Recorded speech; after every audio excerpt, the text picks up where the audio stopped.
नसूह एक ऐसा मर्द था जो औरतों जैसी शक्ल व सूरत रखता था। नर्म आवाज, नाजुक जिस्म और दाढ़ी के बगैर वो इसी जाहिरी भेस का फायदा उठाकर जनाना हमाम में औरतों का मसाज करता था। ये उसके लिए जरिया माश भी था और उसके दिल में छुपी ख्वाहिश की तकमील भी। कई बार जमीर ने उसे मलामत की, मगर हर बार वो अपनी तौबा तोड़ देता था। एक दिन बादशाह की बेटी हमाम में आई और मसाज के बाद उसका कीमती हीरा कहीं खो गया। शहजादी के हुक्म पर सबकी तलाशी ली जाने लगी। नसूह बदनामी और शर्मिंदगी के डर से एक कोने में छुप गया। जब उसने देखा कि कनीजें उसे ढूंढ रही हैं, तो उसने रोते हुए सच्चे दिल से खुदा से तौबा की और दुआ मांगी, ऐ अल्लाह, मैं वादा करता हूँ कि आज के बाद कभी ये गुनाह नहीं करूंगा, मेरी लाज रख ले। उसकी दुआ अभी खत्म भी नहीं हुई थी कि बाहर से आवाज आई, नसूह को छोड़ दो, हीरा मिल गया है। नसूह की आंखों में आंसू थे और दिल में इत्मीनान। उसने शहजादी से रुखसत ली और घर आ गया। नसूह जान गया था कि अब इस शहर में रहना मुमकिन नहीं, जहाँ की औरतें अब भी उसे चाहती थीं। उसने अपनी तमाम नाजायज कमाई गरीबों में बांट दी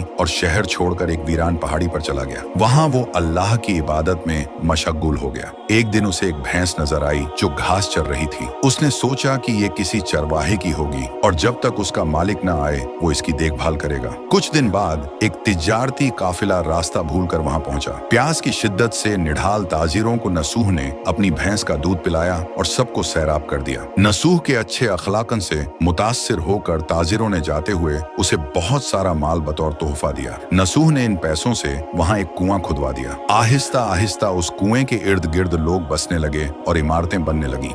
नसूह की नेकियों की वजह से सब उसकी इज्जत करते थे। नसूह की नेकी और शोहरत के चर्चे बादशाह तक जा पहुंचे। बादशाह उससे मिलने का बेहद मुश्ताक था, लेकिन नसूह ने बादशाह के पास आने से इनकार कर दिया। इस बेनियाजी ने बादशाह की मिलने की तलब और बढ़ा दी और उसने खुद नसूह से मिलने का फैसला किया। जब बादशाह नसूह की बस्ती में दाखिल हुआ, वहीं उसकी रूह कब्ज हो गई। चूंकि बादशाह बतौर अकीदतमंद नसूह के पास आ रहा था और रियाया भी नसूह की खूबियों की कायल हो चुकी थी, सब ने नसूह को बादशाह के तख्त पर बिठा दिया। नसूह ने इंसाफ का निजाम कायम किया और उसी शहजादी से शादी कर ली जिसके गोहर की वजह से उसे हिदायत मिली थी। एक दिन एक शख्स दरबार में आया और अपनी गुमशुदा भैंस का जिक्र किया। नसूह ने मुस्कुराते हुए कहा, तुम्हारी भैंस मेरे पास है और आज जो कुछ मेरे पास है वो सब उसी की वजह से है। इस पर वो शख्स कहने लगा, ऐ नसूह, जान लो, न मैं इंसान हूँ और न ही वो जानवर भैंस है। हम दो फरिश्ते थे जो तुम्हारा इम्तिहान लेने आए थे। ये सब कुछ तुम्हारी सच्ची तौबा का नतीजा है। ये कहकर वो दोनों फरिश्ते नजरों से गायब हो गए। इसी वजह से सच्चे दिल से की गई तौबा को तौबा नसूह कहते हैं।